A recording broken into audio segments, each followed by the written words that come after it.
What should you do if you have coronavirus? Now, thankfully, most of us will get coronavirus and be well enough to be able to stay at home without needing to go into hospital. I've put this video together because a lot of my friends and family were asking me for advice and tips, and I was giving out the same advice and tips, and I thought you guys might like to know too. It might be useful to share with other people who either have got coronavirus or worried that if they do catch it, they won't know what to do. So I'm going to give you some tips on how to look after the physical symptoms, how to look after your mental health, and what to do about it if your symptoms last longer than 3 weeks and you might have long COVID. Okay, so first of all, if you are struggling at home with coronavirus, first things first is a nice easy one, make sure you're drinking plenty of water. You want to be drinking enough so that your wee is kind of light, straw, pale coloured. Second one is keep moving around, so try and avoid sitting in the same position. And this might mean you get up every now and again, go get yourself a glass of water. Don't exert yourself too much because you do need to rest, but don't stay in the same position for too long. And if you are laying down, if you're laying in bed or laying on the sofa feeling rotten, try and avoid laying flat on your back. So either alternate from side to side or even better, move onto your front. If you are feeling really rotten, then do take paracetamol or ibuprofen. At first there was some concern that ibuprofen may not be safe to take with coronavirus, but studies have shown that not to be true. If you do end up feeling a little breathless, which is a really common symptom of coronavirus, then keep the room cool. Try not to panic and get a little bit of ventilation in the room, but don't use a fan because the fan can spread the virus around. So try and keep calm. In fact, here are some good tips for what to do to help with your breathing if you're feeling a little bit breathless. So sit comfortably in a chair with your feet on the floor. Put one hand on your tummy. Take a nice deep breath in through the nose and then out through the mouth with pursed lips like you were going to blow out a birthday candle.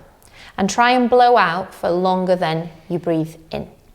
And if you do this for a few moments, it can help with your breathing and it can also help with any anxiety and calm you down. It's a good tip actually to use whenever you're feeling a bit anxious. And my final tip, and probably my most useful and best tip, I think, is if you can afford it, buy yourself an oxygen saturation monitor. You can get them online, they're about £20. And what you do with this is you just pop it on the end of your finger and it measures your oxygen saturation. It can take a few moments for the level to come to normal, so give it a little bit of a chance. And what we're looking for is your oxygen saturation to be 95% or above, unless you've got any other kind of lung disease. And if it drops to 94 or 93% persistently, then contact 111 or your GP for some advice. If your oxygen saturation level goes to 92% or below, then that is an emergency and you do need to get yourself to A&E or call 999.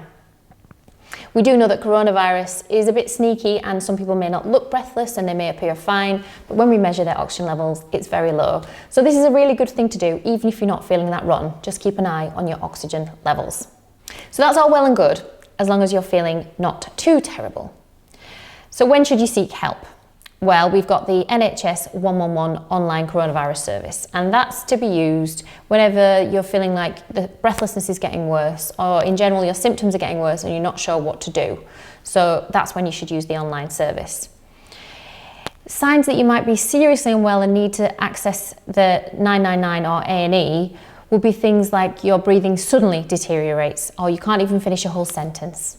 If you have anything like coughing up blood, or you become suddenly drowsy, confused and agitated, or you're passing very little urine. Those are all signs that you could be seriously unwell and you need to get yourself seen urgently. Don't worry about coronavirus in hospitals. The most important thing is you get seen. Don't stay at home and be frightened. Get help. So in summary, from a physical point of view, try and stay hydrated, try to keep moving, avoid laying on your back, take paracetamol and ibuprofen if you need to, try some breathing exercises and buy an oxygen saturation monitor. We also know that coronavirus can take a big toll on everybody's mental health. Even if you're not actually suffering the symptoms of coronavirus, everybody's feeling a lot more anxious. So what to do about this? My advice would be focus on the things that you can control. And so this might be where you get your information from, who you're speaking to, how much you're looking at social media and reading the news. It might be a good idea to think about limiting the news checking, don't be glued to it. And do ask for help if you're struggling. So speak to a family member or friend. Every Mind Matters is a really good NHS website. There's loads of free NHS apps to help with anxiety and mindfulness. So have a look online for different resources. There's plenty out there. And of course, come and speak to your GP if you're really struggling and need some help. we're here to help. And finally, unfortunately for some people, they don't recover from coronavirus within the typical 3 weeks. We know that 1 in 20 people are still suffering symptoms after 8 weeks. A lot of people find that they're struggling mostly with fatigue, but also brain fog, so they're lacking concentration. And a lot of people who were previously fit and healthy and well can't quite get back to their baseline. So there is help and advice available out there. There's an excellent website called yourcovidrecovery.nhs.uk. So do have a look at that.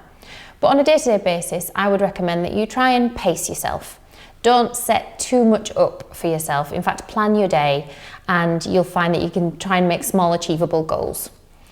Don't overexert yourself. So if you're wanting to get back into exercise, for example, just do it little by little, step by step. And remember the other advice, which we've mentioned already, such as keeping hydrated and not sitting still for too long. That's really important too. Okay, I think that's everything I've managed to squeeze in to talk about coronavirus. Hopefully you've all got something out of that, lots of helpful information and tips. And I'll try and make a link for all those websites I've mentioned in the notes below. All right, stay safe and see you soon. Bye.